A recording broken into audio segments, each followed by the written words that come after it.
What's up, everybody? It's your friend Isaac from Big Bike BMX, and tonight you are in for a real treat. Craig, I'm pretty psyched about this, and I'll tell you why. Craig, Tell me, also bro. welcome to the show. Craig, welcome back. Thank you. Thank you. Thanks Glad for to be here, showing dude. up. Thanks for showing up. Who are you wearing today? It looks like you're wearing SE tonight. Tonight, yeah. Now the camera's on me, so yeah, got my SEVW bus shirt on, and always PhoenixBikeCo hat. Nice, well done. Yep. Thank you, sir. In honor of our old schoolness, I'm rocking the Arl Osborne shirt and the Mike Buff beanie. Nice, dude. You look dapper. Thank you, appreciate that. Um, Well played. So hey, dude, here's what I need you to do, Craig. I want you to, and those of you at home, do the same thing. I want you to close your eyes. Imagine that you're 14 years old and you're riding to your spot where you met your homies, and somebody shows up with a magazine. I believe this happened across the globe. The new magazine came out. Your buddy may or may not even said, "Bro, I got the new Plus. I got the new BMX Action. Got the new Freestyling." They show up with the magazine, and you didn't tell them you got it too because you went to the grocery store the night before with your mom. And so you both show up, and before your session, you sit down on your bike, you grab your Slurpee or your Big Gulp or we called them suicides, but it was like you grabbed your soda of like 12 different sodas except the diet versions, and you sat down and you started going through the pictures, and you're like, it was like you just got a new chapter of the Bible, dude, is what it was. Am I wrong? No, you're not wrong at all, dude. Let's go through. Actually, before I even got there, I skimmed through it too because I had to say see what was going on before I showed up and was hanging out with you or whoever, dude. And I wanted to see everything from front to back. Yeah, you had to go through there. You had to go through it. Okay. So I'm glad you know this too. So uh tonight's guest has recently uh to my I mean to my from my world, from my perspective, all of a sudden I start seeing new pictures pop up. And as much as you think you've seen everything, when you see a new picture from the 80s and you've never seen it before, that overwhelming feeling of like, dude, it's back, nostalgia. It's like watching Goldberg's for the first time and being like, Yeah. I'm going back in time. Yeah, dude, you know what it was, Isaac, and it's all that. Like for me, you remember like back in the day when we were kids, and maybe it was before our time. I don't remember that happening at my school, but I remember watching TV and seeing kids like it was like almost like an assembly day where everyone gathered outside and they had this capsule, and the principal or whoever was like, "Okay, kids, we're gonna be putting all these things in this time capsule," and then they add all the things from that year, or, what was cool then, and seal it up, and then they put it in the ground and pour concrete over it or whatever, and then basically it's like do not open for 30 years, right? Did they do that So at your school? no, they didn't, but I They didn't wish do it they at my school did. either. Hell no, No, my I'm just school saying was. like this might have been way before our time. I don't know, I've seen it on TV, bro. It's I but follow. you're following me. Okay, good. Yeah, So what I'm thinking was like, this is like our guest tonight basically made a photo time capsule, right? yeah. And he's now gotten to a point where he's sharing that stuff online and social media, and he's unscrewed the cap and went, "Hey people, check it out. Here's Yeah. what's inside the time capsule." And so that's what's so intriguing about our guest tonight, is the fact that, like you said, and like I'm saying, it's like we now get to see things that really haven't been circulated or been shown out to the general public, but they exist. And we know who the subjects are. We know what the subject matter is, but nobody's ever seen it because we always look back through magazines and photos online, especially with the internet, and being able to like bring up things that, are published photos that are something we've been looking at for like 30 plus years, right? Well, 100%, here's dude. something that we haven't seen, follow me? 100%. I totally do. And also, God, man, I wish we had those assemblies. My assemblies were like, hey, everybody, we're doing a jogathon. And I was like, that sucks. Or, assembly day, it's like, here's new candy bars you're going to sell. And I'm like, damn it. Or, dude, the worst was candles. I had to pimp candles to all the kids, and like all the everybody in my apartment complex, dude, got hit up for like candles. Why don't you go ahead and like, you are the best introducer of guests. Why don't you kick this off? Dude, you got it. So everybody at Big Bike BMX, everyone listening to the show, man, we have a super special guest tonight. All this talk about Isaac and I flipping through the magazines, looking at pictures, opening time capsules. You're really going to enjoy this guest tonight. We have the guy who's going to be showing and has been showing a lot of these photos, a lot of the things that we all love as BMXers from back in the day, especially the old school guys like myself and Isaac. Ladies and gentlemen, welcome to the show. Our guest tonight, Bill Batchelor. Bill, how's it going, brother? Hey, thank you. Thanks for having me, Isaac, Craig. Dude, we're Awesome, stoked, man. bro. It's a little bit overwhelming, all this popped up very quickly for me. Well, I understand where you're coming from, especially, first of all, just relax, have fun. Isaac and we're going to have fun tonight, dude. I can tell you that. But what's so intriguing, and it's overwhelming for us a little bit too, because here we are. I mean, I started picking up on these photos about a month or so ago. I don't know, it was about a month, Isaac. And I'm like, oh my gosh. I mean, look at what we're looking at here. Recognize all the players, recognize all the, people in the game, but I don't recognize the photos. And someone else was, I think it was my buddy, Jerry Loera, was like liking these. And I don't know if he sent me some or whatever, Isaac, but it was like, man, this is the time capsule. It's opened and we're all looking at it right now. So that's it, Bill. That's exactly when I first heard your name. It's like, I got to figure out what's going on. Talk to Isaac about it. Isaac, what'd you tell me? You're like, dude, this guy's posting up and freestyling and on his page. And it's like the buzz was out there, and it's still out there, dude. So overwhelming. I see your point, but for us, man, it's just like exhilarating, bro. It is so exciting to be looking at these things. And we definitely want to get into your story tonight about it and kind of check these photos out. Yeah. Well, you're actually right. It's been about a month since I posted the first one. I think it was January 24th. I looked it up before I came in here. So you want the short story was, if you want me to start going, I used to play soccer basically for exercise for the last 5 or 6 years. That's what I did. Adult league soccer 4 or 5 times a night. Ever since COVID showed up, it's been shut down. And so toward the end of the year, toward the holidays, I said, I got to get some exercise. So I dug out an old mountain bike I had in the garage that I used to ride around with the kids with. And I needed some grips. I put those on, pumped up the tires, and I started riding in the neighborhood. I said, God, this is boring. And somehow it led to one thing led to another. I went on Craigslist and picked up an inch BMX bike and started riding around. And then that essentially triggered all the stuff you just described, basically my past, which I've essentially compartmentalized for a long time, opened it up, started looking. So I joined some of these groups you just mentioned, the freestyling group and some of the Facebook groups, partly to learn a little bit more about what new bikes. And then seeing people post old photos, I said, maybe I'll throw up one of them. I dug it out and threw it up, and here we are. Now that, excuse me, Bill, that's incredible. Cause check this out, man. When you were, I want to go back even further. So that was 5 years ago, those things are happening, but like, take us back to how this started for you. Touch on it briefly, because I think it's really important for people to understand is like, you didn't buy these photos. You didn't, these were taken by you as a kid. And Isaac and I, being the age around, same age as you, I think around, the early 80s, mid 80s, to see that you were a kid, a teenager with a camera, with a ton of access that a lot of us would have just dreamed about and drooled over. Here you are getting these candid shots of guys like Eddie Fiola and Dave Vanderspeck and all these dudes that, we were just dreaming about. And as far as, emulating and looking at in magazines, here you are right up and close and personal with them, taking photos. Like, where were you at as a kid, like as far as getting involved with BMX and photography?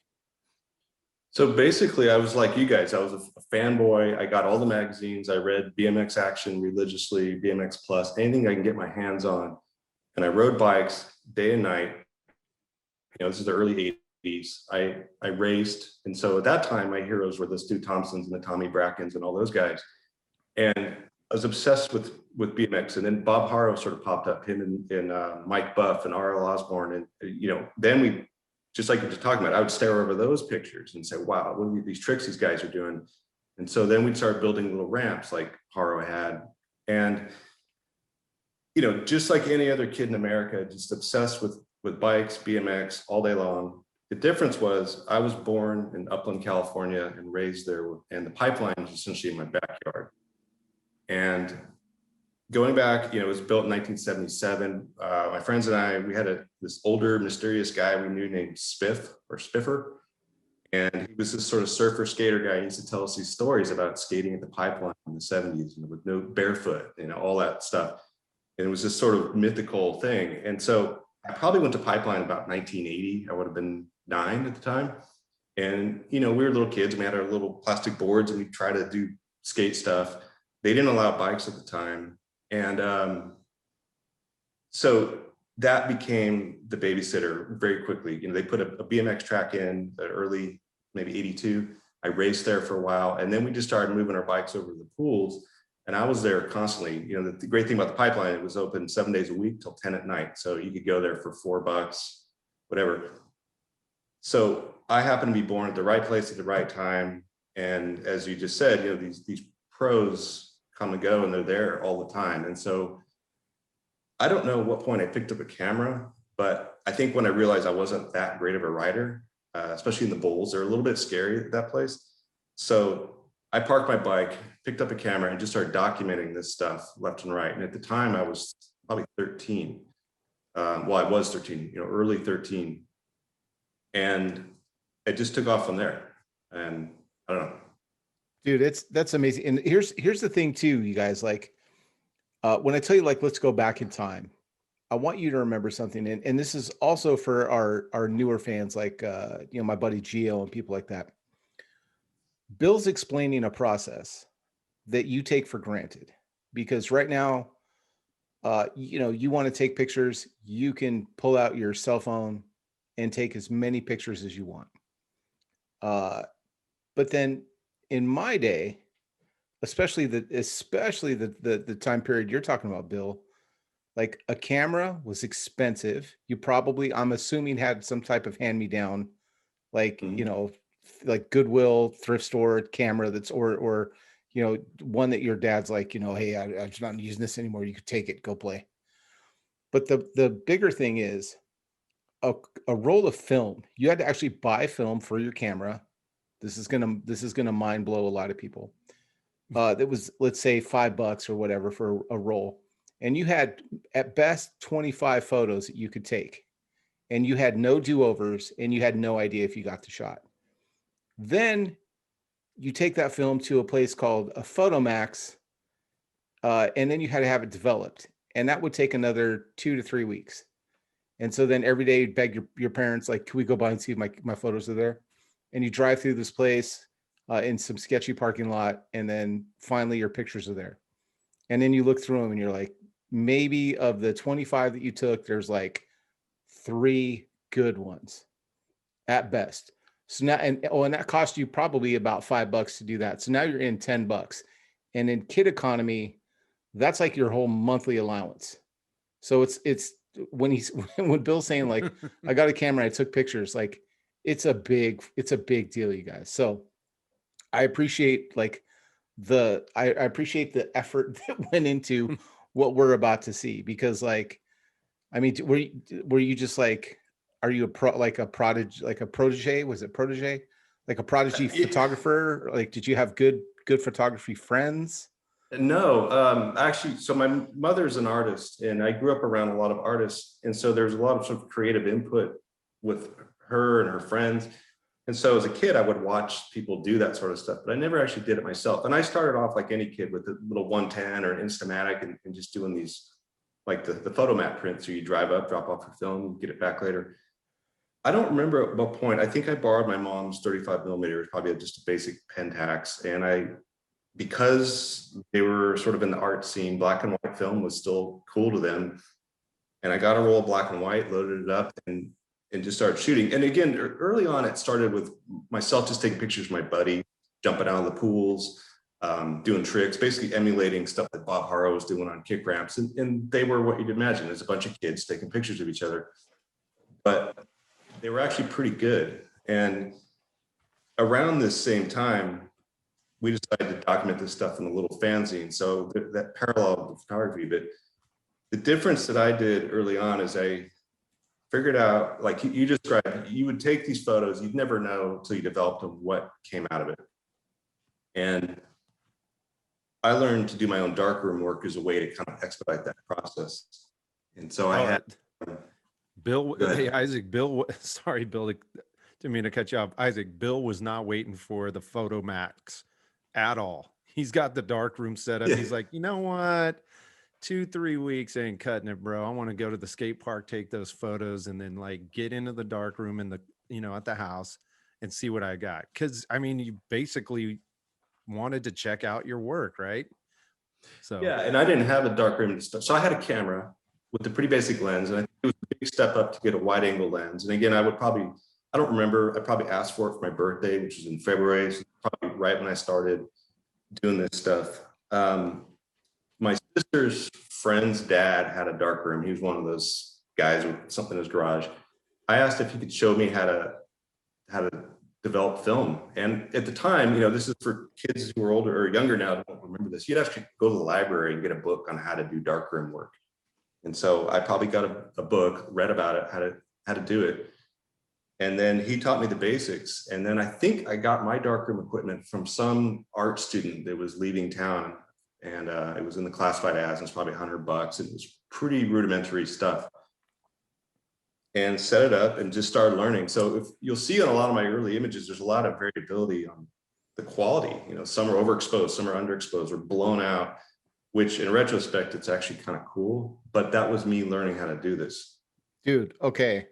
You guys, I can't wait to get into the photographs. I'm going to show them here in a second, but I want you to respect the amount of respect the detail in the amount of quality you're about to see, because I'm about to show you one of my personal photos from the 80s that was taken by my buddies that cost me about $10 round trip.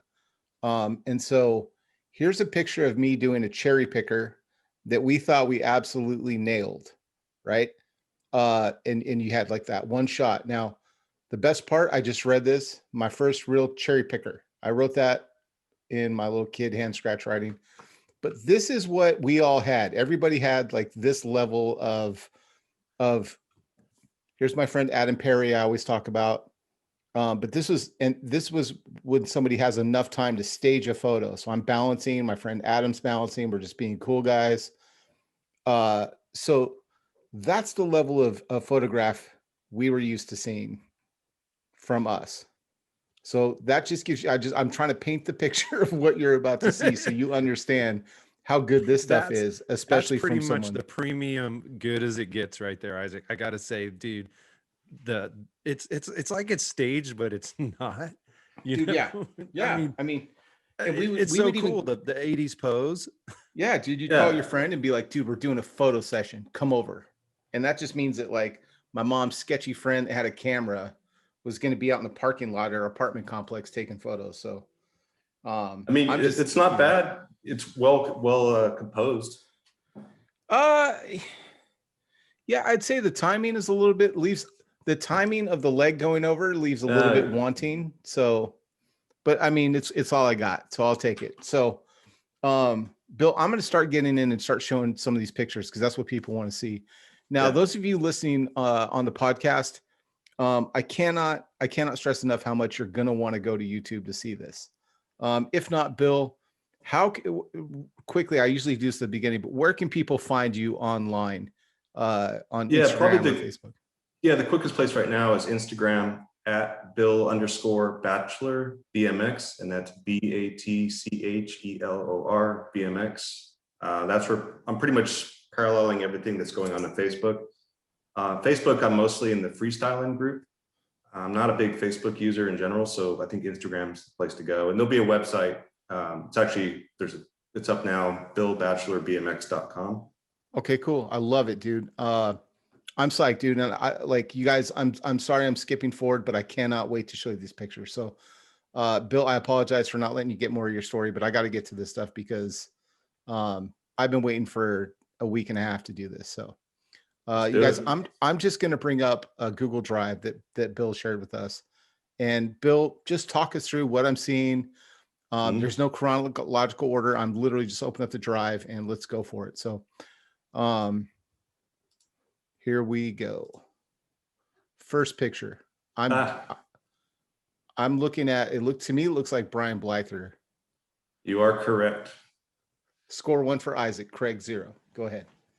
So the backstory on this one. So Brian lived in Ontario, which is just south of Upland. And so I saw him a lot at the pipeline and we got to know each other. And I ended up photographing Brian quite a bit, even earlier than this. This was shot probably January '85. And so we're kind of skipping ahead, but basically the more I shot these guys, the more I got to know them. And then I got invited in these sort of ride-alongs to these other things. So this day was a get-together, probably on a Monday afternoon out in Anaheim, California, with Brian Blyther, Mike Dominguez, Woody Itzen, and Martin Aparijo, just meeting up at this place called Colossus, which was this funky local dirt jumping spot with some kids were there, and they all rolled in and just started hitting these berms. And I shot away. And I did publish some of these on my little Xerox fanzine 36 years ago. But since then, they've been boxed away. No one's seen them. And so that's a good example of kind of what I was doing. You know, off the cuff. Isaac. They're not out competing. They're just farting around, having a great time. Isaac, did you hear Bill? It was just, it's so incredible. It's like, yeah, I just, you know, I'm not that you were nonchalant about it, Bill, but it's like, I was hanging out with Blyther and Martin Aparijo. Very nonchalant about Woody that. Itzen. Yeah. Well, sorry. Yeah. It still blows my mind that I was doing that. You know, I wasn't even 14 yet at this point. Yeah. Well, and that's maybe a good point, because my though. quality Like, was decent, they respected it. I think so, dude. Did you know at this time, like, no, go ahead, Craig. Go. Did you know at this time, like, these guys were, you know, like who they were, you know, like being featured in magazines and whatnot? I mean, how much of that did you, so that, were you like, okay, these are those dudes, but I'm hanging out with them. Was there, you talked about fanboying out a little bit, but was there just like this, okay, I'm here to shoot? And yeah, I think so. It started that way, you know, I was in awe that I was hanging out with these guys and they were accepting me. By the time I shot this, I don't think I was thinking about it. I was just shooting it and I was all going. I probably even caught a ride with Brian out there. I don't remember. But yeah, it started, essentially I started shooting locals at Pipeline when they just on weeknights and random Saturdays. You know, a lot of people were just riding all the time. And then you have guys like Donovan Ritter that would show up and just practice, and they practice hard. And so I'd start shooting them. The big coup for me, kind of skipping around, but at the Pipeline, is that I became pretty good friends with the Hoffmans who ran the Pipeline, Gene and Stan and Don Hoffman. I talked them into letting me go behind the fence to shoot pictures, which was generally not allowed for safety reasons. So if you were there as a spectator, you stay on the other side of the fence. I probably started with Gene, and then she got approval from Stan, who kind of ran the place, the big boss. And I got behind there, so I could get in there and I just started shooting pictures all day long with these guys. And again, it's black and white. You had to be conservative with the number of images you shot because you only had 36 that day, and you didn't know what you got till you got home. And I went to all the contests too. So then that's a whole nother thing. We'll get into some other pictures. Dude, I got to tell you, man, like just looking at this picture, and I'm glad it's the first one I opened because I kind of feel this way about just about, 90% of what I saw today when I just browsed through this folder. But like, you captured what it looked like in my scene with my friends riding the same bikes, doing the same stuff, only it's the guys like Brian Blyther and, Mike Dominguez. And it's just incredible. Like, if you look at this, like every time that I remember seeing Brian Blyther in a magazine, it was contest, it was serious. And I feel like looking through your collection, it's like I'm looking, and Craig and I talk about this a lot. Craig picks up on this better than I do, but it's like, look how much fun they're having. Like, it's almost like you're catching like this behind the scene look. I mean, Craig, you know, No, it totally is, because you nailed it, Isaac. If we're looking at Blyther, we're looking at him in an advertisement. We're looking at him through the pages of a published magazine. So he's there with, unis on, he's got his bike and everything dialed in, and, Haro on there. But now it looks like, this is one of those, let's get together. Nobody's looking. Let's go have some fun. And I'm going to hang out with my homies and go shred. Yeah. This is really a behind the scenes moment. Yeah, like you said, that could be any kid in America doing the same thing. But there you have it. That's Mike Dominguez. Wow, that's rad. See some local kids in the back checking it out. And again, it gives that vibe of just like, some property behind a neighborhood. Kids built that track over years of just getting aggro on it, and all the, all the ruts and all the trails on it are just from so many people hanging out there and just having a lot of fun. oh, those hutch pedals, dude. That's all I see in this. So you touched on it in the opening, sort of an archaeological dig, and that's essentially what I'm going through now. So all these photos, and I have thousands of them. When I left BMX, I put them in a box, and I've carried them around with me for 35 years. And I always knew they were there, and I never really wanted to go back to them or really know what to do with them. And at the time when I was printing these photos, like I said, my darkroom skills were pretty shoddy. So they were pretty rough prints. Now in 2021, I'm going back and I'm scanning them with a pretty nice scanner. To me, it's like opening up this world that I didn't see before. And it's kind of bittersweet, because when you really get into these photos and you really zoom in, there's a lot of detail and a lot of stuff in my brain. And I think this is partly because I have compartmentalized this for so long.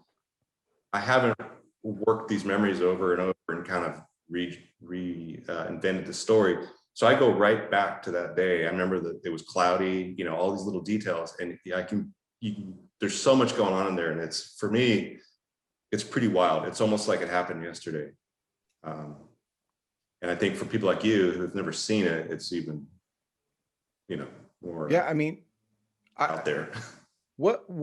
Okay, so what, like, how far do you live? Where do you live now? Do you still live by? I live in Northern California. Okay. Did you ever, like, have you visited, like, what is, like you said, it was Colossus. What is it now? Is this just all houses now? Probably, yeah. Yeah, I think Woody Itzen or some of those guys online were saying it's pretty much houses at this point. I have not been back there. I never did go back, so it's long gone. That's crazy.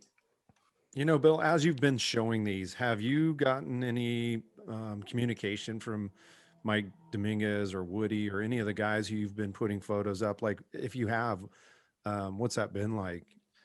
Yeah, it's been great. So when I first put a couple pictures up on Facebook, as you guys talked about, there was a lot of sort of the immediate response to people like, oh my God, where have these pictures been? Never seen this stuff before. Before I knew it, my feed was full of all these names that I knew before. People on the outside, and a lot of the riders and the people themselves. And what's been pretty exciting to me is these riders, some of them remember doing this stuff. I think Martin said he remembered that day. Brian did. I haven't talked to Mike Dominguez, but it's coming back for them too. And they seem really appreciative that I'm putting it up. And because again, they are living with the same images you guys are. Whatever was in the magazine, whatever's printed, that's probably what's in their archive, their personal archive. And they saw some of these photos at the time, but it's been long gone. I mean, they don't remember them. Dude, that's just incredible. It's really cool for me. And, yeah. That's one of my favorites. Looks like Martin there, Woody, Blyther, and is that Mike D as well? That's too, right? that looks like Dominguez. That's Dominguez. Okay, so Dominguez, Martin, yeah, Woody, yes, and Blyther. There's two local kids on the either side advising them how to do this, but basically they decided to sit on their bars and sort of bonsai down this hill. I think Mike opted out. He may have broken his leg. No, he was riding earlier, so he didn't. But Woody and Martin say they don't remember doing this. So to me, that tells you this was just something fun they did on a weekday, and they probably forgot about it, just like any other bike ride. That's what I love. Excuse me. That's what I love about this, Bill, is that could be you and your bro. That could be me and Isaac. That's any kid USA right there. Yeah. Take away all the cameras and the sponsors, Isaac. That could be me, just inching ahead of you on the bar ride, the race. Why is it you inching ahead of me, dude? No, to be fair. I mean, I want to point out too, it looks like they're both about to wash out right here. Like this is their, they're coming to Jesus right now. There's some additional shots. There was a whole sequence, about 8 or 9, and I've only put out 3 of them. There you go. Yeah. So here's Diz Hicks. Yeah. So this was in Venice, 1984 at the AFA contest. This was the first contest I went to outside of Pipeline, and I caught a ride either with my friend's mom or somebody. And I think I only made it for one day. And I shot a whole bunch of pictures around the periphery of the contest because I couldn't get in close and didn't have sort of press access at the time. So I have all these photos of Diz, Dave Randersbeck, a bunch of breakdancers, all these people just doing stuff out around the outside of the contest. And again, printing them now or digitally pulling them up, I'm just impressed that there's so much in them. And I don't know if you've ever been to Venice, but that captures Venice right there. Yeah. And you know what else, Bill? It's just like it again. I mean, if I didn't say it earlier, I want to say it again. These are moments like you had an eye to capture the moments that were, not so magazine like, you know what I mean? Like these were really just candid photos of them goofing off, hanging out or whatever that, we haven't, I guess it's also, we haven't been looking at them over and over and over again. These are really, truly like unseen gems that are out there. So I love this one of Diz. Dude, I do too. Yeah, this is when you awesome photo. shared it, Craig. Because Craig, you shared this recently, yeah. Yeah. When I saw it, I was like, it's the first time that I've ever seen Diz Hicks without CW stuff. Yeah, good call. And you know what, Isaac? And I have to say this to you, Bill. Thank you, because Bill has allowed folks to share his work as long as they're giving credit, which everyone should do anyways. Always give. There's a photographer that you can identify, give credit to the photographer. But, one of the things by Bill putting this out into social media is that people are going to share it. These are just such incredible photos that guys like myself and you, Isaac, and whoever else, we can share this stuff and, give Bill his credit. Absolutely. Yeah, I mean, dude, like give credit to who took them. You guys don't just steal them. But I also want to point out, we just talked to Diz last weekend or this week. I mean, we're filming this on a Thursday, you guys. Monday, we did the Diz Hicks interview, and he's wearing a Gork Trick Team shirt, if you look real close. And I think that's so dope to see, like, just a little bit of insight on this. What's been fun for me, I post this stuff. I don't remember a lot of the details. And so I get a lot of comments from people like you saying, oh, look, he's wearing this shirt. This is before this sponsor. This is with this bike. And, a lot of the minutia that a lot of people are really into, they can pick out exactly which version of that frame he's on. That stuff goes right over my head. I'm not paying attention to that. And it's probably because back then I would have cared, but now I'm looking at like, oh crap, I haven't cleaned these up in Photoshop yet. But I think, like I said earlier, because I was on the periphery of the contest, I got those candid moments when the riders were waiting between their runs. And I guess I was fearless and I just went up in their face. I didn't know Diz, probably never met him. And I just took pictures. So this shot is Mike Dominguez's bike. So we skipped over some stuff, but basically at this point I was doing a little fanzine, and I had the fanzine office was essentially the bathroom of my dad's. He had a law office and a little sports store next door to each other.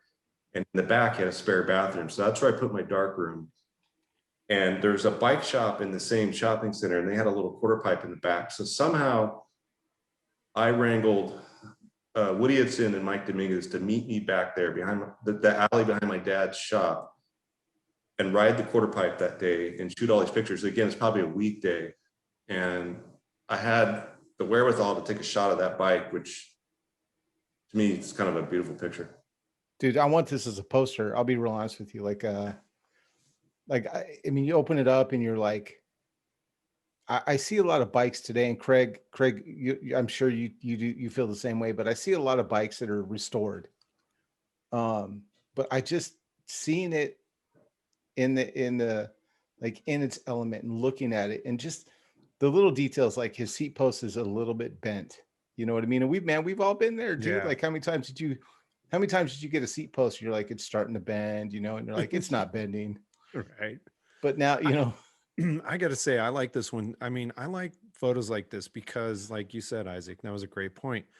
We see a lot of these bikes restored. So every inch of them it's just, and it's beautiful. They're just pristine and there's not a blemish on it, you know, and it's never even seen anything but a display or something that someone can be proud of after they've built it. But this is a bike and you know who's ridden it and it looks ridden and it's like, it's so awesome, and it just stands there, and you're able to appreciate that part of it too. yep. Yeah, I Even went like- down a wormhole the other night while I was scanning pictures, looking at tires, because I had all these close-ups of tires right from the lens.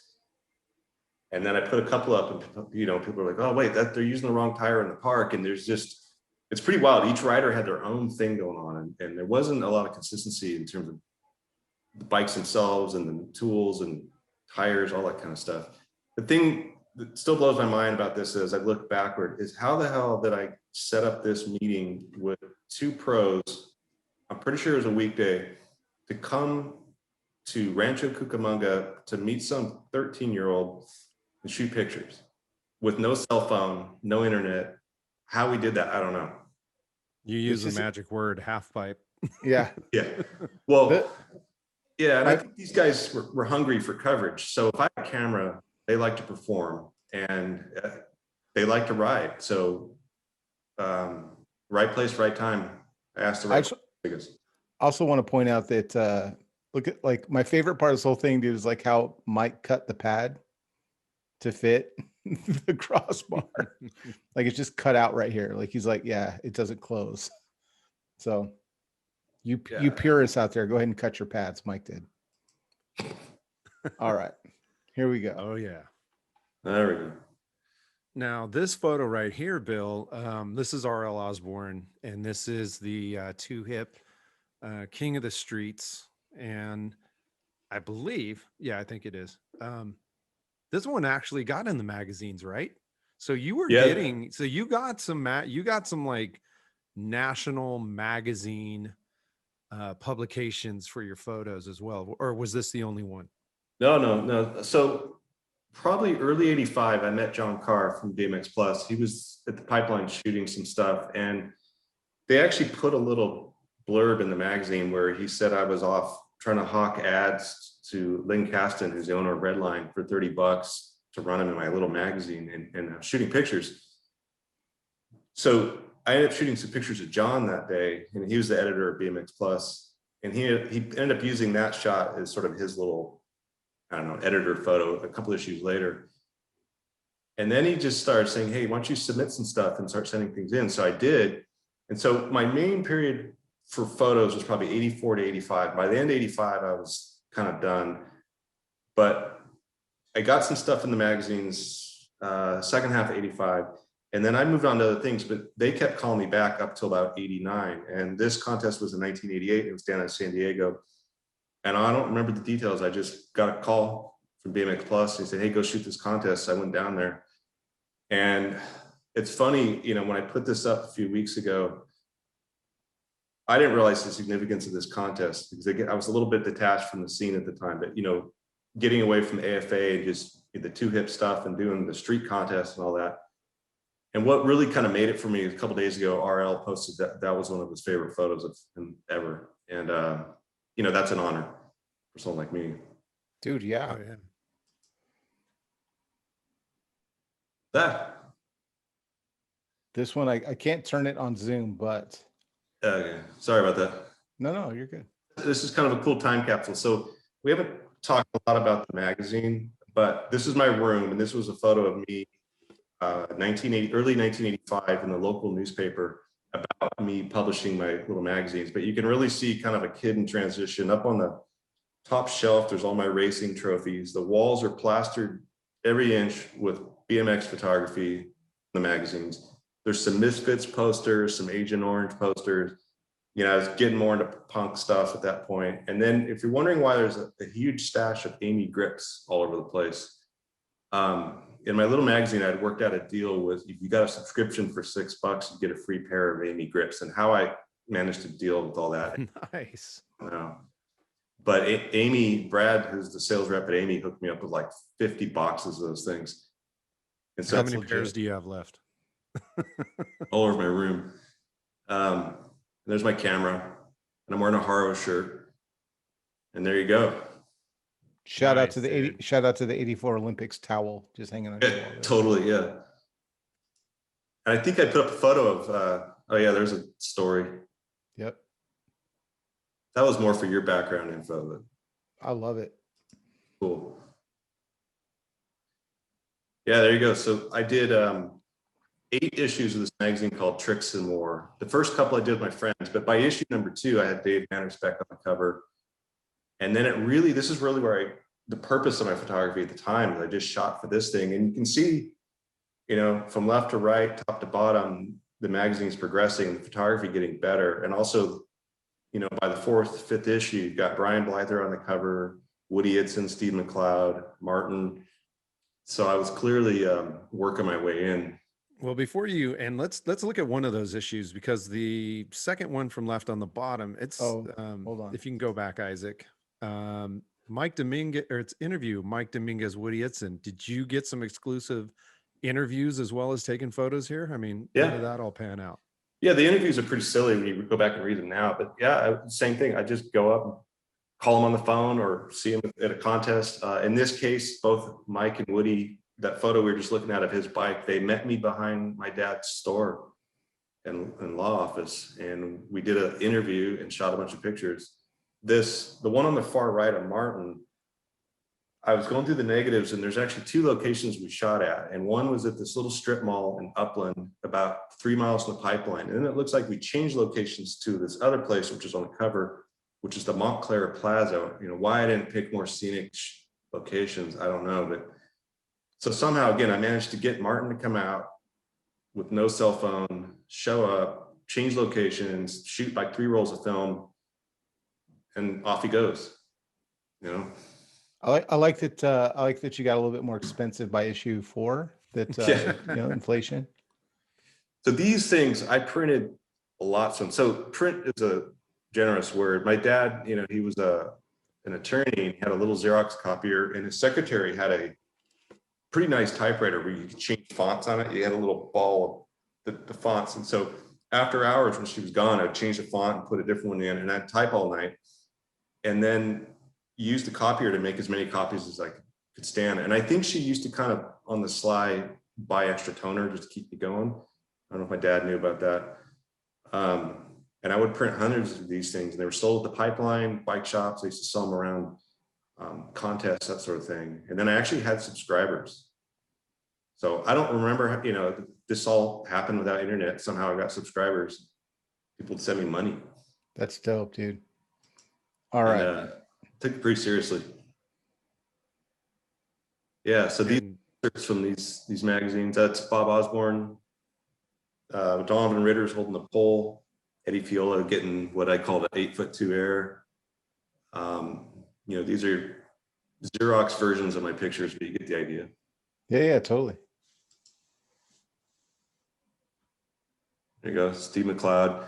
I took the magazine really seriously. You know, my big thing was I actually produced them every 4 weeks. So I was always scooping freestyling with the news. So there'd be little bits in there about Mike Dominguez breaking his leg or someone changing sponsors and that kind of thing. And I thought it was really cool. I could get it out before the big magazines could. Scoop them, dude. Always scoop them. How I got so competitive. Oh, there you go. I did shoot a few skate photos. This Is that Neil Blender? No, it's Greg Smith. He was a freestyle Greg skater, Smith. Okay. Upland local. I think he was sponsored by GNS or somebody. I don't remember. Really nice guy. He was good friends with Rodney Mullen and all those guys. Shows you how much I know, Isaac. Yeah. I don't know anything about skateboarding, so I know, I watched some documentaries on Bones Brigade. Dude, look at that. Thank you. Brian, coming back in. I think one of the things now I can appreciate about my photos, at the time I'd be frustrated because Bob Osborne, Wendy, some of those photographers would get the prime slot. The pipeline wasn't really big, and Del Mar was the same. You didn't have a lot of space, and so you couldn't line up like 12 photographers there during a contest. It's too sketchy for the riders. So kind of those two would get, Steve Giverson, they would kind of get the best spots. And so I'd have to go toward the back. But as a result, I sometimes got better angles or more interesting stuff. Did you ever get denied not being able to go inside the gate and take photos if it was a big contest and you had Wendy there and John Carr or whoever? Did you get pushed back a little bit? Yeah, early on, they gave me a little grief about it. And then I think once maybe Bob Osborne complained that because it was getting too crowded and he just wanted to make sure you got the best shots. And it's fine. They had seniority. They were the bigger magazine. And what am I going to do? I was 13. Yeah. I mean, it's almost like there's also paying dues too. Like, hey, who's this kid? He's at the gate where we're trying to get a magazine that makes, a lot of money, or I don't know. I just thought maybe there'd be a little competitive thing going on there, but. Yeah. So here, this is pretty early for me. That's obviously not the same quality camera. This is kind of like the Instamatic stuff that you drop off at the drive-through photo booth. This is the 84 King of the Skate Parks finals, and it's a pretty nice lineup of riders right there. And not much to it, but it sort of shows the seeds of what I was going to be doing later. Love it. Yeah, look at that. That's awesome. I think that's Ted Emmer on the far left. If you look at the roster from that contest, you can probably identify all of them. Yeah, kind of cool. Just cool moments. Like, I love this photo. Yeah, this is like one of the first ones I saw, Isaac, and it was like, where did this come from? And yeah, so I don't know why. I just had the foresight or something to go photograph these guys when they weren't riding. And I have a lot of pictures like that, which is really cool. And there's been some online discussion about this photo and the truck itself. I think it was R.L. Osborne's truck. Then he sold it to Eddie. And then someone said Eddie rolled it before he paid RL for it. But I do remember he rolled it later. Camouflage, it was kind of jacked up. It had the stickers on it. And Eddie was out in the parking lot of the pipeline. I don't know why he had the gloves on, but he threw his bikes in the back. I just went up and took some pictures of him, and I just emailed him a copy of this. He was really stoked to get it.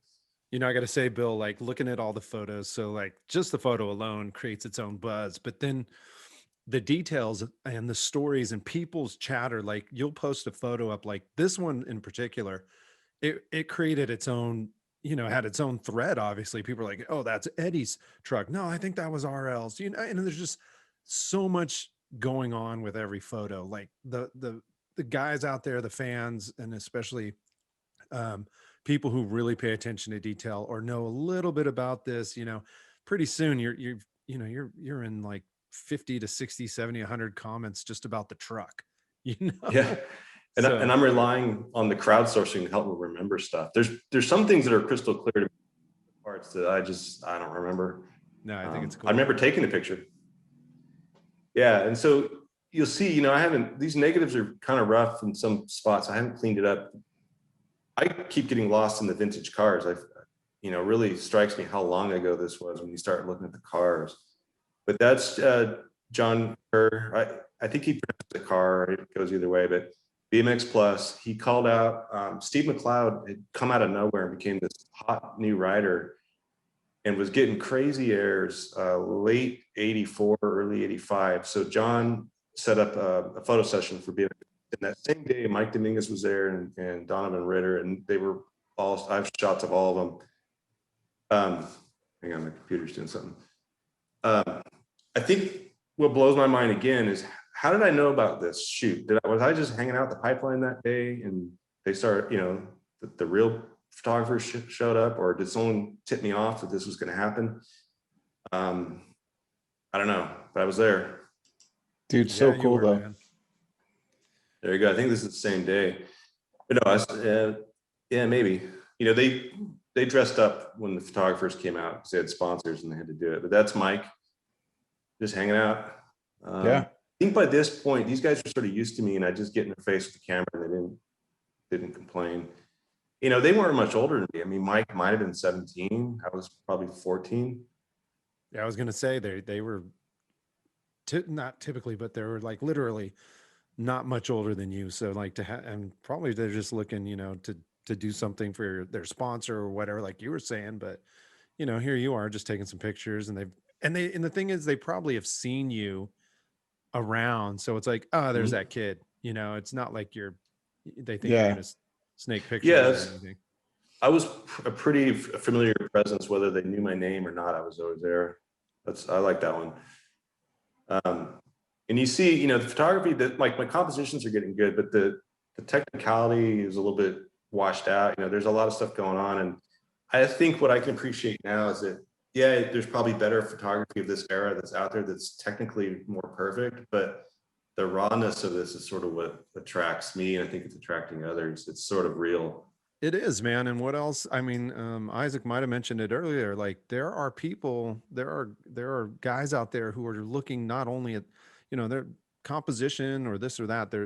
It's not an issue for them. They're like, look at that plate, look at the jersey, look at what stickers are on there, look at all these other details that are so visible and so apparent in the photos. It's incredible, man, that all those things are captured. The shot before was at Mark McGlynn's ramp down in Solana Beach. So, and I don't know how I got invited to this. It was the same weekend as the Del Mar contest. And I, you know, remember, I'm 13, 14, I didn't have a car. So it's either I was catching a ride with somebody, or a parent or a sister or somebody was taking me up there. So we went up, and he had built this pretty good sized quarter pipe in the middle of a vacant lot. And almost the whole Haro team was there. So that's Brian Blyther flying up. I think it's Dave Nuri and Rich Segur on the ramp. And again, I've been relying on people on Facebook to help me identify some of these riders, just because I'm a little foggy at this point. But we did this thing and we just shot off like a roll and a half of film of them riding this ramp and kind of goofing around. And Mark McGlynn has sort of got involved online and said, basically, this was a vacant lot that was a friend of his father's. He was a doctor, and he let Mark build this ramp on this lot. And there's a little warning sign posted out front just saying, you know, be careful, you don't break your neck, that kind of thing. Yeah, that wouldn't happen nowadays. Yeah, that was cool. I mean, it was just this big ramp, and yeah, there's Ron. There he is. So when we showed up, he was still putting the backstop in. It's Mark McGlynn with a little hammer. So I think it's pretty exciting for them to see these photos too, because they don't have them. They kind of remember these events, and for them to see pictures of their youth is just as exciting. There we go. That's Craig Campbell. So I found Craig up in Pleasanton early in '85. He'd flown out from England to do, I think, freestyle mostly in that event up in AFA at Pleasanton. And then he came down to the pipeline like 2 days later and checked it out and rode there. And then this was, I think, October '85, one of the last contests I shot during my main period. This foot plant in that deep bowl was very unusual. I don't think I ever saw anyone else do it. It's pretty sketchy. You know what's pretty incredible too, Bill, is that you know, I know you've hung around the Upland and the skate park and stuff, but you seem to have a knack for catching the apex of the trick. Like you didn't get the, you know, the roll up and the finish, you know, it just seems like you caught the like perfect moment, because we can now, you know, scroll through a video that we take and capture, still frames by getting that one perfect sweet moment, but we're going, we're scrubbing through a video or something. You're push of the button, right? I mean, I'm not a camera guy, so I don't know how that is. If you could take, 10 at a time or, Yeah. but still, I it's mean, like, that was the skill of photography back then. Like you say, you didn't know what you got. You had to get the timing right. You'd sort of force yourself to use the full frame and just get it all in there. And often you would miss it. And I studied from the best. I grew up with the same magazines you guys did, and I would study those photos, and it sunk in on how you compose them, how you get the action. That's a really early one there of Donovan Ritter at the Pipeline in probably August of '84. So he didn't live close by. He lived down in San Diego, but he was there all the time riding, and just for his own joy. And he rode hard. He rode just like he's in a contest. And I have a lot that's rad. He's just one of those guys that was really good. And there's Dave. Yeah, I really like this photo. Being from the Bay Area, Yeah.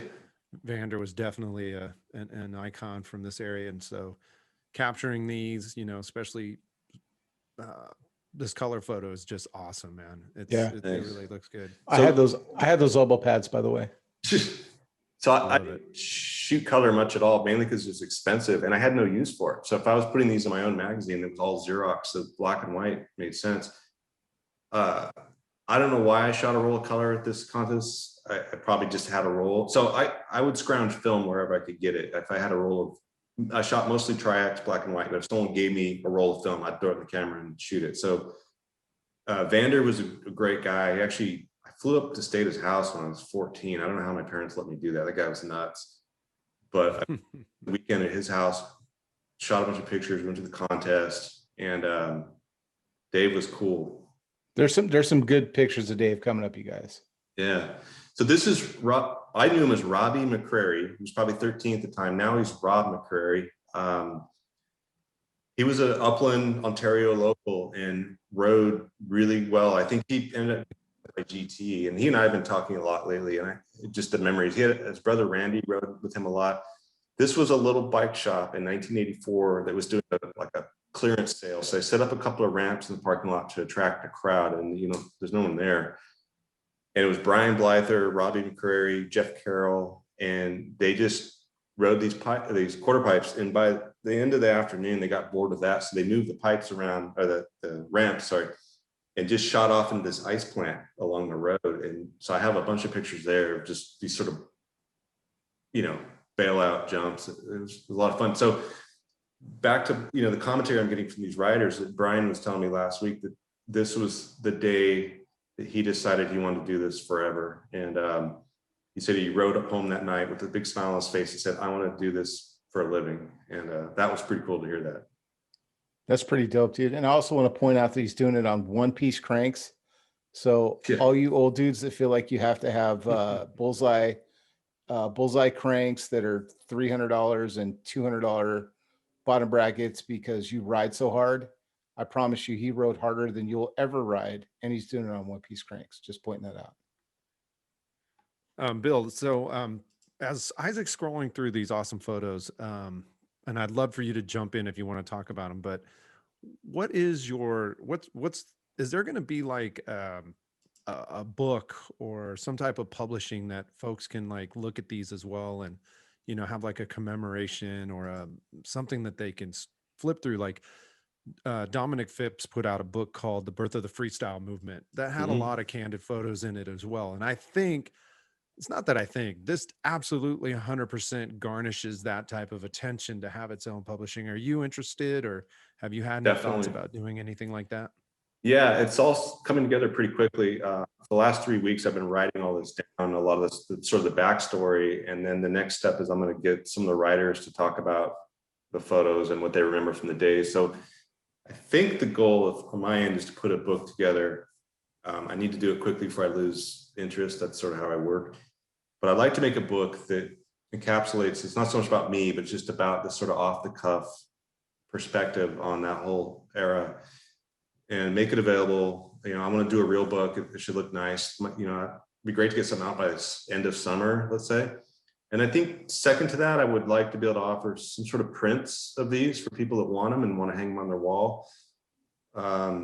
Maybe some other kind of merch, but the goal is not to get rich off this, but to share it and let people really enjoy it. This one's kind of cool. Quick story. That's Robbie Mccurry. That's his home ramp. He said it was 5.5 feet wide, 9 feet tall. I think the platform's like 8 feet. Someone said, how the heck why didn't you guys make ramps wider? He said, well, as a pool rider, you learn to go straight up, straight back down. You had a pretty linear path and you didn't arc out like you could do later. So it didn't bother him to have 5.5 feet. You just go up, do a 180 and come right back down. This is the shadiest ramp I think I've ever seen. And It was also, this is every ramp I've ever ridden on at the same time. So yeah, dude, like it's just the shoddy carpentry that we all trusted our lives in. I totally would have rode that ramp though, dude. Yeah. I'd have been like, you go first, Isaac. Yeah, you go I love the light. So you'll see in Upland, it's really calm, that hazy, blown out. Yeah. That was every day there in the summer. It all looked like that. So for photography, you always had that sort of white sky. Yeah. But I love that shot. Oh yeah, there you go. Going so these back, ones, man, I really appreciate you with the comment you made about, wanting to share this stuff, as I said earlier, but even with going into like, doing something to let folks have a chance to own some prints or things like that. It's extremely gracious of you, because these things could have been, one, never released, or two, if they were, just held so tight to the vest that, it would have just been hard for folks to have something like this, like hanging from their wall, a framed print, or in some type of book that they could keep this and look through it. So stoked for you to say that, man. Really appreciate you being that generous. Yeah, I think it's everyone's story here. It's not just mine. And if I can share it and people can enjoy it, that's the whole point. I'm not going to retire off this stuff. Right. So the other thing I captured a lot is these contests at the pipeline. These guys would come practice a couple of days before all the ropes went up and the banners and the crowds. And I would just hang out and photograph them practicing. And that's a sunset shot. So the lights went on it. It's pipeline. It's one of my favorite. It's such a good shot, dude. Like just like you can literally see like the movement in it. I mean, literally, and then just that crisp, like the knee, the face, so good, dude. And you see, I didn't have. There we go. Back to the one with Rich. I didn't have flashes. So the big magazine photographers would probably have a flash to kind of fill in the light there. I didn't have that stuff, so they're a little more opaque, but to me they're a little more natural. It's kind of beautiful. It's raw, dude. It's very raw. Yeah. And that's just, I love that. This one, I mean, dude, you can't get any closer to the edge of that Vander. And you guys, I rode with Vander a couple times, and I remember these orange pants. That's the craziest part of it. Like everyone else sees what he's doing, and I'm like, I remember those orange pants, dude. He wore them all the time. Yeah. It's funny. I didn't remember shooting this until about a month ago, and I was going through the box and I found it. And then someone actually reminded me that one of these images appeared in one of the magazines. They sent me a clipping of it. And I guess, I forget, it might've been American Freestyler or one of those. I don't remember the circumstances of this shoot, but Dave, as you guys probably know, he was kind of nuts. And he approached all this stuff just fearless. And so for him to go up and endo off the edge of that bowl, I mean, really, there was no way out of that if you went too far. And he did it multiple times. I was looking at the images. There's probably at least 5 or 6 of these attempts to do it. And I don't remember him bailing over, but it's pretty wild. And the fact that I got it in color with those crazy orange pants, kind of lucked out. Yeah, that's super wild. This is my favorite one just because of the oh god factor. Yeah. I guess, what do you call it? It's just like a tail whip over the edge. Yeah, I mean, there's probably a name for it, but basically all he's doing like a rock walk type of, like a 180, rolling 180. You flip your hip and then the bike just follows. But also the trajectory of your back wheel is almost always going straight down unless you're leaning forward correctly. So his back wheel could have easily just pinged into the side of the bowl, and then he's going backwards down to his to a hospital visit. Yeah. It's not a technically perfect photo, but who else has a picture of Dave doing that? Dude, no, I mean that's it though. I mean, I will take this over a perfectly staged photo all day long, because this is what I remember from my friends, dude. This is why I think, to me, this is why these are so incredible and heartwarming, is because, like, this is the angle I would have looked at this photo at the height I was at 14, sitting on my bike watching, dude, like sitting next to Craig, sitting on our bikes when they're sitting on the ground, and going like, dude, that's Vander. Dude, that's Vander. You know, and so to me, it's just the way, like, he's just his hand is weightless, just nonchalantly doing this trick.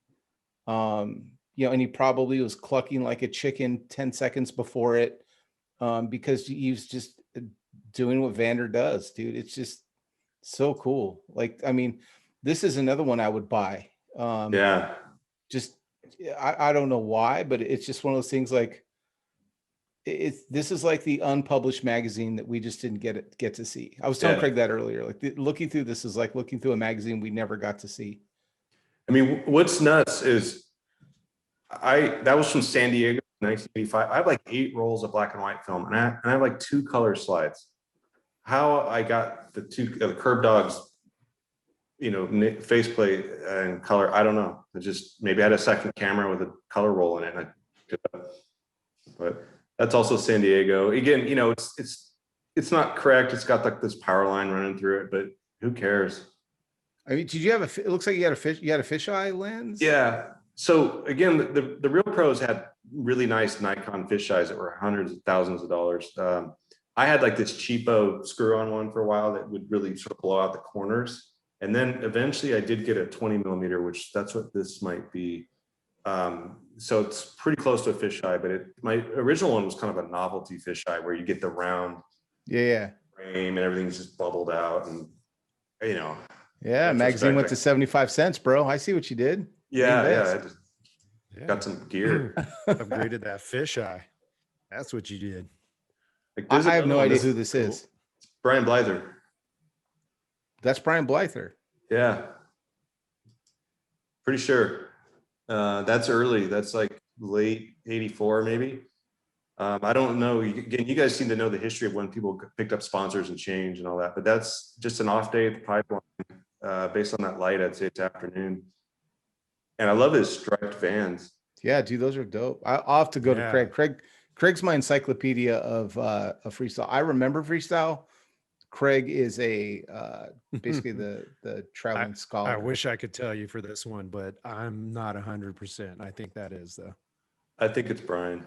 I love this shot. Yeah. Okay, you guys, I love Martin. That is I great. absolutely love Martin. That shot. That was during the mullet era.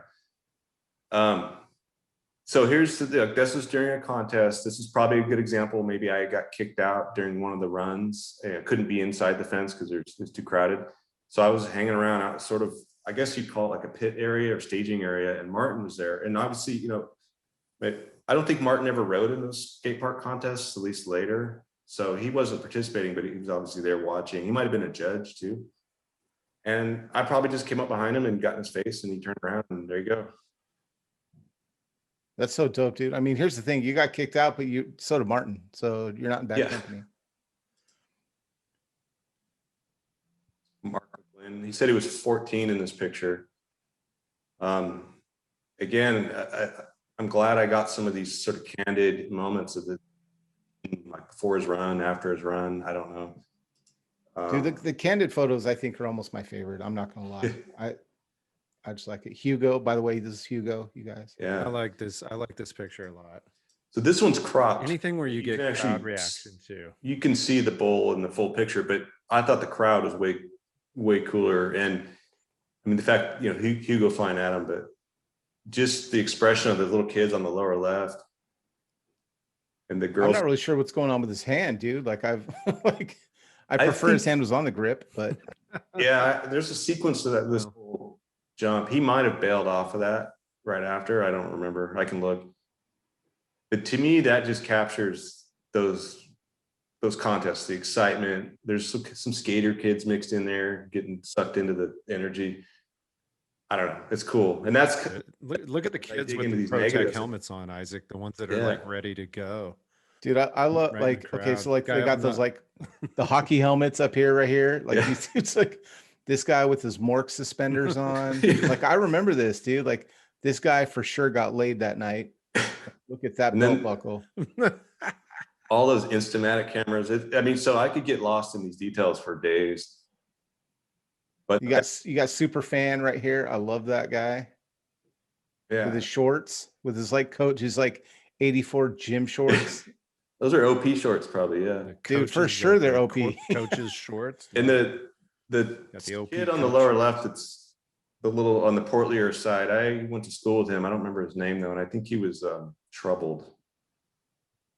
Dude, I love everything about this guy. You got like the workout Van Damme guy up here. Yeah, Dude, you got like, it's just such a, man, just such a moment. You know what I mean? Like, well, and do you remember the Dove shorts? Do you remember Dove Yeah. shorts that were like, do you remember those, Craig? Like it would be like one panel's blue, one panel's white, and then they flipped it on the other side. Yeah, Ringing a bell? yeah. I think that's Ringing a bell. Mike Dominguez. Again, you guys are identifying. You can see that one's kind of low res, but For sure, that's Mike Dominguez. 1010, that's Yeah. Mike Dominguez. Yeah. but see there, he's got looks like one piece cranks. On that other shot of his bike, it was 3-piece. So Yeah. these guys change bikes all the time. I remember Dave, he gave me one of his bikes once, and he had dozens of bikes laying around his place. That seems like Dave. I'll tell you a Yeah. Dave story in a little bit. Yeah, I got some I can't tell. So look at that. So this is me developing my own film, and you see fingerprints all over it, Yeah. emulsion. You know, I was learning this stuff. That's Steve McLeod. I think that's Donovan Ritter in the background. That's got to be winter because you can see the mountains. No smog. Yeah. There's That's- that picture you said of John Carr, right? Yeah. So I remember this, you know, it's the first time I kind of chatted him up, and I was learning about, he's got that camera on the right with the little flash bulbs, and he changed the bulbs. They're sort of single use bulbs. He changed them every time he took a shot. And it was pretty cool. Then he had his other electronic flash. So it's, you know, I learned from these guys as well. He was always good to me. I think he, you know, not to brag, but I think he wanted me to be the editor of the magazine at some point, but I was too young. Which I've heard that from several people. He talked to me about that I was like 14. There's no way I could get to the office. Do you remember the rivalry between the two, between Oz and John? I heard they hated each other, is why I bring it up. Yeah, I don't remember. Probably went right over my head. Yeah. So this shot, it's actually, if you straighten it out, you see how gnarly that bowl is, and there's a good 3 feet of vert, I'd say. Yeah. I left it cockeyed just because I like seeing the kid in the corner. This was, I think on my comments, I said this sort of move separated the men from the boys.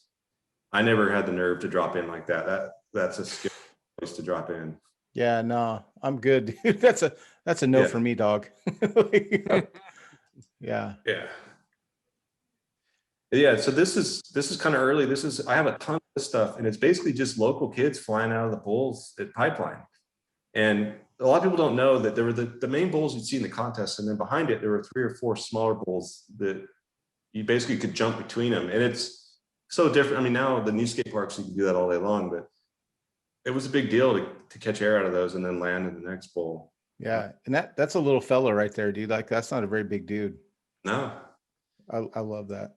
but you know, that just is like that sort of endless summer vibe to it. I put this up. It's an actual original paste up I did an ad for the Pipeline for my magazine. I was just impressed at how cheap it was. No wonder they couldn't make a living.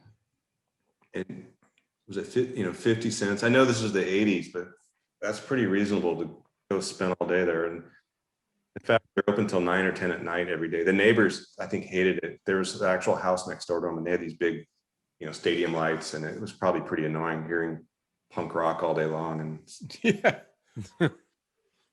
I love it, dude. I think you know, they got you at the nacho bar is what happened. I mean, let's be honest, like, you know, it's $1.50 to get in and then $8 for some nachos. But I mean, yeah, dude, I think Brian Blyther was talking about how he remembers the pizza grinders. It was like his favorite thing.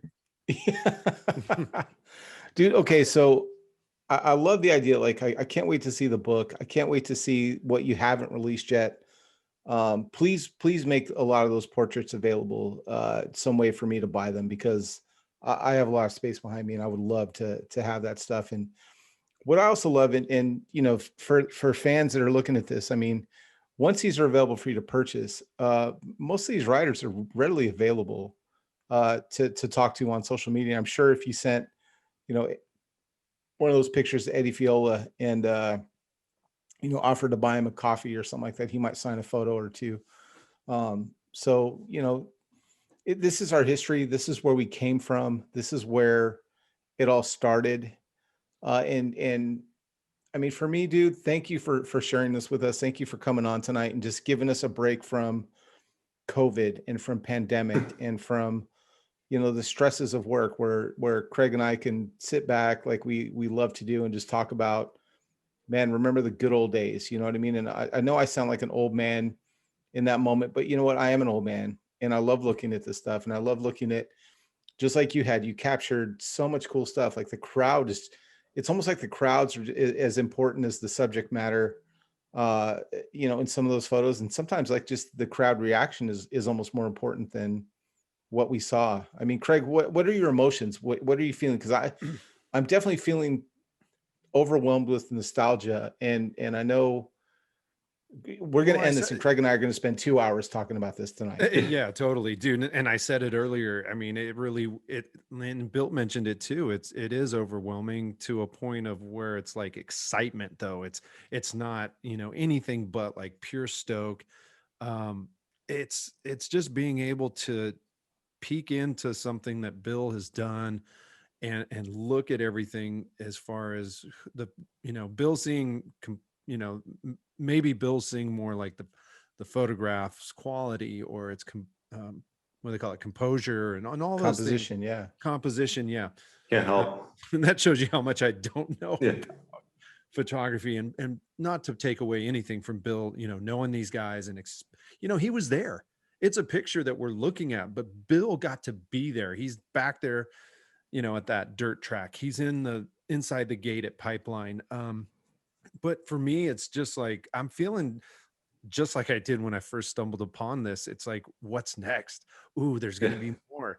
Oh man, what is Bill going to put out today? You know, I'm checking. I joined the freestyling page, and I think I joined after, you know, someone said Bill's, that's where he's putting it. I'm new to Facebook too, Bill. I haven't joined every page I want to join yet. It's just it's overwhelming to a point of just being excited for me. And I really appreciate you, like I said earlier, sharing this with everybody who's out there, dude, just making it available. Thanks for, you know, I'm glad that we get a chance to look at this stuff, because this is not just, you know, photos of our favorite riders. This is our childhood too. And Isaac and I talk about this stuff constantly, even when we're not on camera. So, you know, thanks for doing that, man. I'm so stoked that you were able to give us that. Yeah, no, I totally appreciate it. It's pretty overwhelming for me. Again, this sort of happened by accident. And the same experiences you guys are having, I'm going through the same thing. And it's bittersweet for me, because I'm going back and, you know, obviously there's 35 years in between where I had a life and did other stuff, but going back into it now and appreciating it and finding all this stuff. One, yeah, it's completely a time capsule of another era. And it's an era that made me happy. I loved it. It was like, I forgot how much fun that whole life was. And we all lived it as kids, riding bikes. I was lucky and I was able to be in the right place at the right time. And I picked up the camera and I was able to be part of that scene. But it's pretty overwhelming. And to see the support online and people coming around saying, wow, that's cool.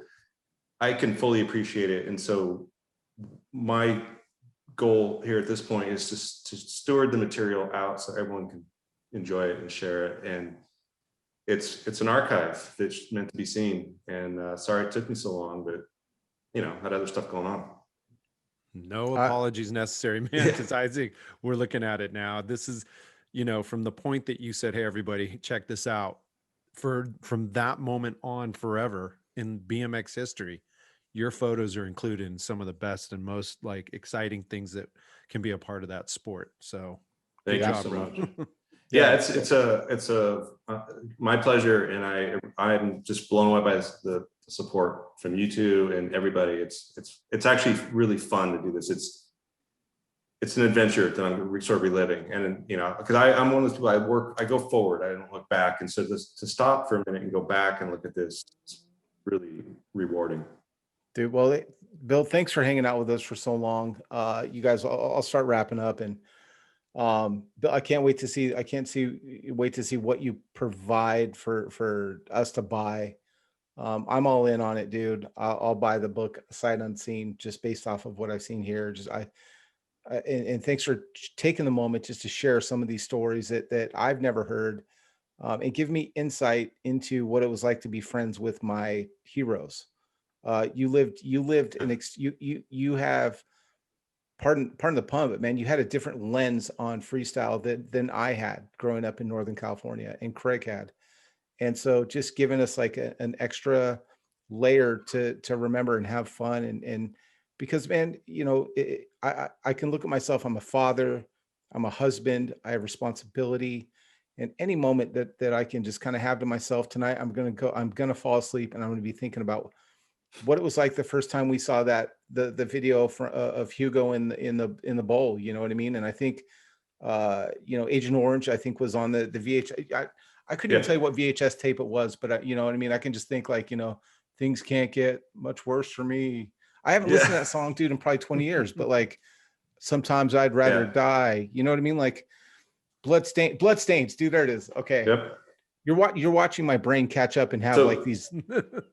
Not flashes. to interject, but side note, some of my photos are on the Agent Orange reissues of that CD, because I shot a lot of music after all this. So do you know those guys? Yeah. Huh? You know those guys? You know Agent Orange? I don't know them now, but at the time, yeah, they were at Upland all the time, and I shot some photos of them at different clubs around LA, and then. Of course you did. Yeah, well, that's the chapter 2. I went on to do other things after a while, but no, it's the way you're describing it is exactly what I'm going through. It's just the memories of the light, the sound, and I haven't been back in Upland in quite some time, so it's sort of a journey for me. It past middle age at this point, but it's cool, and to see the love that you guys have and appreciate for it. I feel like I did something useful, and I'm glad I can share it. And again, talk about selling books and prints. It's not about making money. It's about getting it out there and making ends meet. Yeah, dude. I got to tell you, I'm going to sign off with this. Thank you for doing this for us. Thanks for coming tonight. I hope that you can look back at some of these pictures at some point and just appreciate them for what it was. A 13, 14-year-old boy learning his craft, learning a hobby. And you caught some amazing photographs, dude. Give yourself some grace. I know, you had a lot of like the composition and you see a power line. I see Mike Dominguez shredding. So yeah, I hope that looking at your photos through our eyes, it kind of helps you enjoy them a little bit more for what they are. They're bookmarks in our history. They're bookmarks in our memory. And, man, thanks for doing it and putting this stuff out. Craig, bro, I owe you a water for this one, dude, because just thank you for setting this up. You guys, this would not have happened had Craig just not put in the legwork to do this with all of our guests, but especially this one. Craig, thank you. I owe you for this, dude. This was such a pleasure. You got it, homie. And yes, you do owe me, because this was awesome. Hey, I want to say from Big Bike BMX, man, we want to say an extra special thank you and shout out to our guest tonight, Mr. Bill Batchelor, with all his amazing stories and photos. You guys, hope you were entertained. Go check Bill out on Instagram and Facebook, and just enjoy what we're enjoying. If you are all about BMX or photography, or if you want to listen here and hear, Bill's stories and anecdotes that come along with these photos, we think you're going to enjoy it just as much as we did, and still do, and continue to want to look at these things as Bill puts them out. So thanks to Bill.